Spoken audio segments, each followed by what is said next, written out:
여러분, 금리 인상 굉장히 임박한 것 같습니다.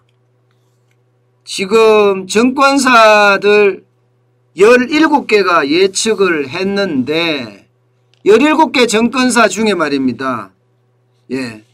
6곳이 8월에 금리를 인상할 거다 이렇게 예측했어요. 8월에 금리를 인상할 거다. 증권사는 여러분도 알다시피 이 금리 인상이 굉장히 민감한 조직이에요. 왜냐하면 금리가 인상되면 비투한 사람들이 줄을까 걱정을 하기 때문이거든요. 그렇기 때문에 증권사 입장에서는 진짜 고민해서 금리 인상을 예측을 하거든요. 그런데 19곳이네. 17곳이 아니고 19곳 중에서 6곳이 금리 인상을 8월에 한다. 나머지 13곳은 10월이나 11월에 금리 인상을 한다. 이렇게 예측하고 있습니다. 이 예측으로 볼 건데 뭐 언제 하는 게 중요한 게 아니고요. 금리를 인상한다는 게 중요하고 몇 번 인상하느냐가 중요하죠. 분명한 것은 금리 인상한다예요. 빠르면 8월이다. 이렇게 이해하시면 되잖아요. 그런데 문제는요. 시중금리가 이미 높습니다. 여러분 보시다시피 예금은행 가중평균 금리예요. 신용대출 금리가 3.75까지 올라갔습니다. 우리가 기준금리가 0.5%인데 3.75까지 올라갔다는 것은 기대 인플레이션이 굉장히 크다는 이야기잖아요. 실제 기대 인플레이션이 크면 이게 기준금리하고 기대 인플레이션하고 플러스하면 실질적인 실질금리가 되잖아요. 그래서 실질금리가 굉장히 높아졌다는 겁니다. 가계대출금리도 2.9입니다. 주택담보대출금리도 2.74고요. 굉장히 많이 올라가고 있어요. 여기에다가 이제 금리까지 올라가면 기준금리가 0.5에서 0.75까지 되면 이제 쉽게 말하면 금리 인상이 공포가 될 거냐 아니면 공포가 되지 않을 거냐, 주가를 떨어뜨리겠느냐 아니면 집값을 떨어뜨리겠느냐, 이런 걱정들이 늘어서는 겁니다. 걱정들이. 그런데 여러분, 지금까지 금리 인상기가 1차, 2차, 3차가 있었습니다. 1차, 2차, 3차 금리 인상 기간을 보면서 우리는 집값이 어떻게 될 것인가, 주가가 어떻게 될 것인가, 그리고 금리 인상은 몇 번 할 것인가, 이런 것을 전체 예측할 수가 있거든요. 자, 이거를 한번 보세요. 1차 금리 인상기입니다. 여러분 보시다시피 2005년이에요. 이때가 카드 대란이 일어났을 때죠. 카드 대란이 일어났을 때 2005년 10월부터 2007년 8월까지 약 2년 정도 되지요. 2년 정도 사이에 기준금리가 3.25%가 5%가 됐습니다. 그러면 0.25씩 올렸다고 했을 때 적어도 순차적으로 계속 올렸다는 거 아니에요. 몇 번이나 됩니까? 이렇게 되면 1%가 되면 4번이잖아요. 거기다가 0.5% 0.75%가 더 있으니까 한 7번 정도 올렸다는 이야기잖아요. 7번 정도. 1.75%나 상승을 했으니까요. 그런데 그 당시에 코스피는요 올라갔습니다. 53.4%나 상승했어요. 2년 동안. 1221.01에서 1873.24까지 올라갔습니다. 주가는 올라갔다는 이야기죠. 1차 금리 인상기에.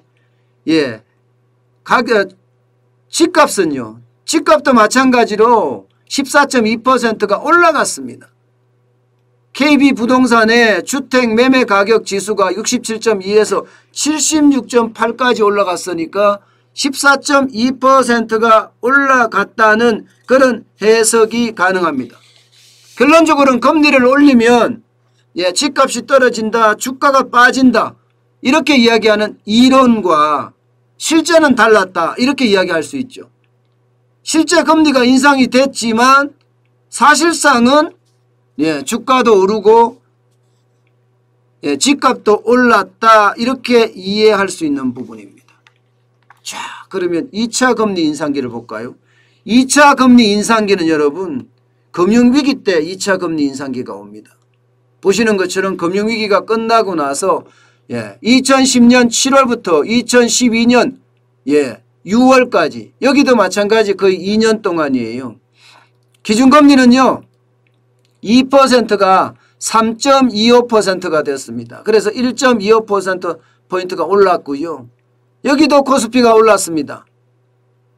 1698.29에서요 2100.69까지 올랐습니다. 23.6%가 올랐습니다. 23.6%.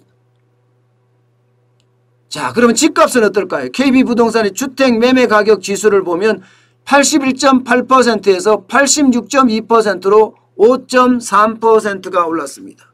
5.3%가. 2차 금리 인상기에도 주가나 혹은 집값에는 영향을 주지 않았다 이런 얘기가 되나요? 그런데 이거는 여러분 우리도 참 잘 생각해야 되는 게 기준금리가 오를 때는요.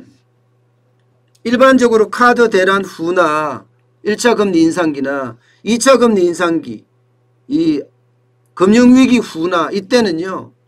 경기가 바짝 달아올라서 그야말로 쭉쭉 잘 나갈 때예요. 카드 사태 때도 마찬가지고요. 이 금융위기 후도 마찬가지입니다. 다시 말해서 실물경제가 과열이 되는 것을 방지하기 위해서 한 번도 아니고 여러 번에 걸쳐서 금리 인상을 하죠. 여러 번에 걸쳐서. 지금 당장 2차 금리 인상기만 해도 지금 몇 번이 5번 연속인가 5회 연속인가요? 1차 금리 인상기는 8회 연속이었나요?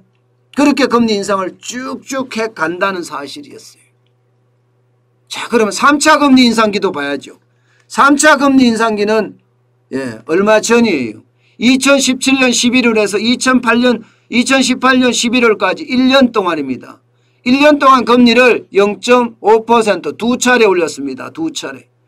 그런데 코스피는 빠졌습니다. 2523.43에서 2096.86으로 16.9%가 빠졌습니다. 16.9%. 그리고 부동산 집값은요. KB부동산을 보면 주택매매가격 지수가 96.7에서 99.9까지 3.3% 오르는 데 그쳤습니다. 그러니까 2017년 3차 금리 인상기는 예상했던 것보다가 코스피도 빠지고 집값도 그렇게 많이 오르지 않았죠. 이것은요. 그 당시 상황을 조금 봐야 됩니다. 그 당시 상황을. 그 당시로 돌아가면 2017년에서 2018년까지 무슨 일이 있었죠? 미중 무역 전쟁이 있었잖아요. 미중 무역 전쟁. 그래서 2018년 내내 사실 쉽지 않았습니다. 미중 무역 전쟁. 2019년에 제대로 일어나나요? 이때가 여러분 쉽게 생각하면 위험자산에 대한 투자 심리가 움츠려들 때입니다. 위험자산에 대한. 그러니까 주식시장에는 미중 무역 전쟁이 심각하니까 야 이거 제대로 잘못하면 큰일 날 수가 있겠어. 그래서 주식을 투자 안 했다는 그런 이야기고요. 오히려 불안심리 때문에 미중 무역 전쟁에 대한 불안심리 때문에 오히려 주식을 팔아서 현금을 보유했다는 뜻이 됩니다. 여기에다가 또 금리 역전 현상도 있었습니다. 지금 미국이 그 당시 말입니다. 금리가 역전됐어요. 미국이 금리가 더 높았습니다. 한국보다가 0.25에서 0.75%까지 금리가 높은 금리 역전 현상이 3차 금리 인상기에는 있었어요. 금리가 역전되면 어떻게 되겠습니까? 미국이 금리가 더 높으니까 한국에 투자했던 외국인들은 돈을 싸들고 미국으로 가는 거죠. 그래서 대출한 금액을 갚든가 그렇지 않으면 미국에다가 그냥 넣어주는 거죠. 한국이 더 낮으니까. 그 당시에 외국인 투자자금이 7조가량 빠져나갔어요. 7조가량. 그러니까 코스피가 그만큼 무너졌다. 이렇게 이야기할 수도 있습니다. 자, 이렇게 보면 여러분 금리 인상기 1차, 2차, 3차까지 다 봤는데요. 어떨까요? 앞으로 그러면 지금은 금리 인상을 하게 되면 주가가 떨어질까요? 집값이 떨어질까요? 일단 전문가들은 그렇게 이야기합니다. 그 전문가들은 금리 인상을 하게 되면 자산 가격이 부동산이나 주식이 조정을 받는데 이것은 관념상의 도식에 불과하다. 쉽게 말하면 그냥 이론이다. 이런 얘기예요. 이론이다. 일반적으로는 금리를 올릴 때는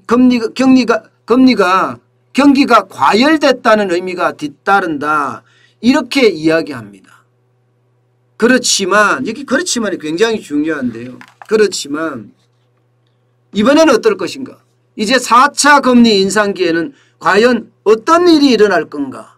이제 여기에 대한 많은 사람들의 관심, 전문가들의 관심이고 뭐고 여기에 다 쏠려 있습니다. 일단 말입니다. 이 지표를 한번 보세요. 소득 대비 주택 가격 비율입니다. 10.4배예요.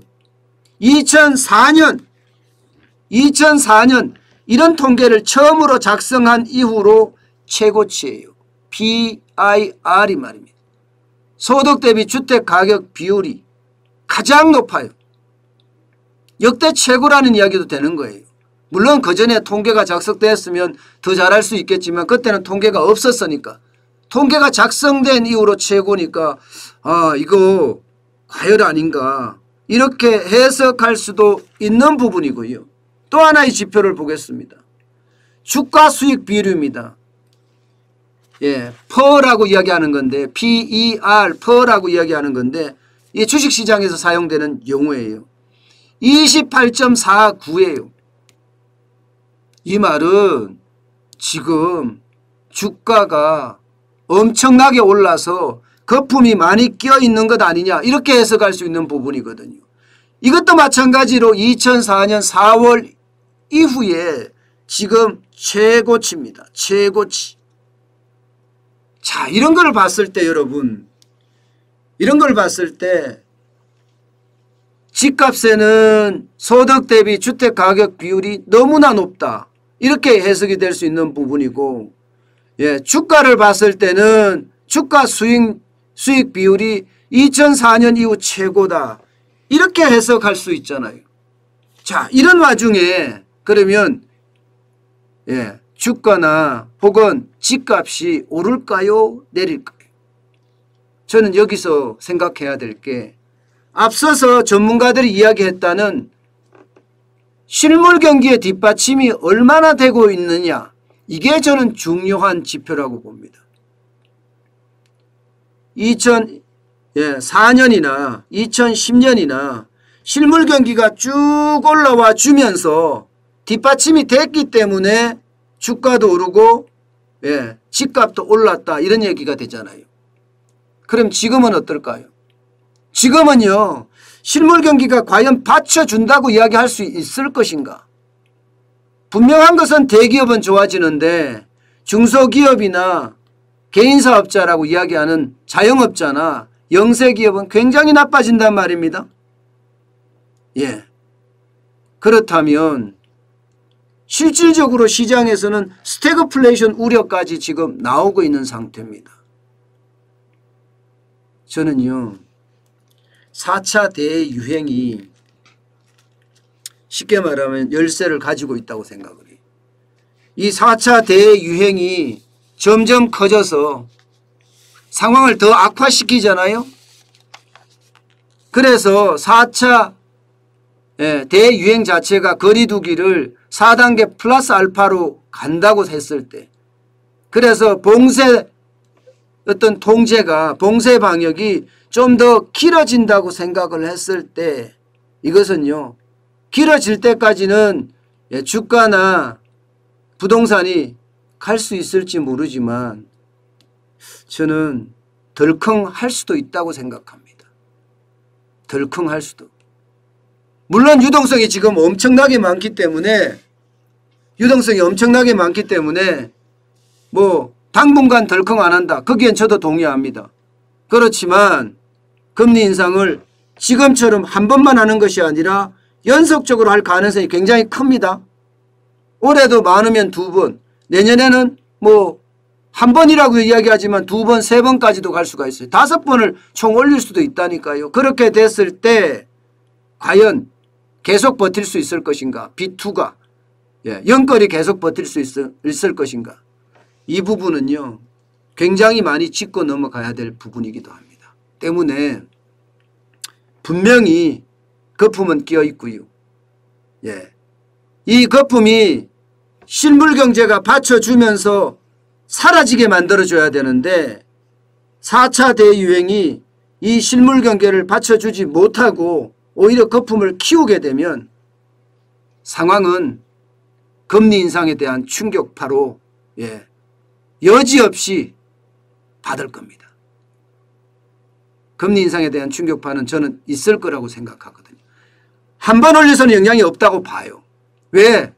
경제 지도자들이 뭐 한국은행 총재도 홍남기 경제부총리도 금융위원회 위원장도 전부 다 금리 인상한다고 했는데도 지금 집값은 계속 올라가니까 0.25% 올려서는 영향을 안 미칠 겁니다. 그렇지만 2번, 3번, 4번 이렇게 금리를 올렸을 때는 저는 영향을 굉장히 많이 미칠 거라고 봅니다. 그 시기가 언제냐? 사실 그 시기가 언제냐 알면 저도 얼마나 좋겠습니까마는 분명한 것은 현 정부는 아닐 거다. 현 정부는 아닐 거다. 그것은 충분히 예측될 수 있는 부분이에요. 금리를 몇 번 올리느냐에 따라 다르지만 현 정부에서 3번까지 올린다? 그럼 현 정부에서도 집값이 잡힌다. 이렇게 이야기할 수도 있겠죠. 그런데 3번까지 올리기가 진짜 만만치 않거든요. 우리 한번 지켜보면서요. 금리가 이번에 어떻게 영향을 미칠지. 지금처럼 가서는 지금처럼 정부의 정책대로 가서는 뭐 단기적으로는 분명히 영향을 미치지 않을 거라고 생각을 합니다. 그러나 장기적으로 어떻게 될지는 저는 미칠 거라고 생각하거든요. 스태그플레이션이 됐을 때 그 충격파가 크다 이렇게 믿습니다.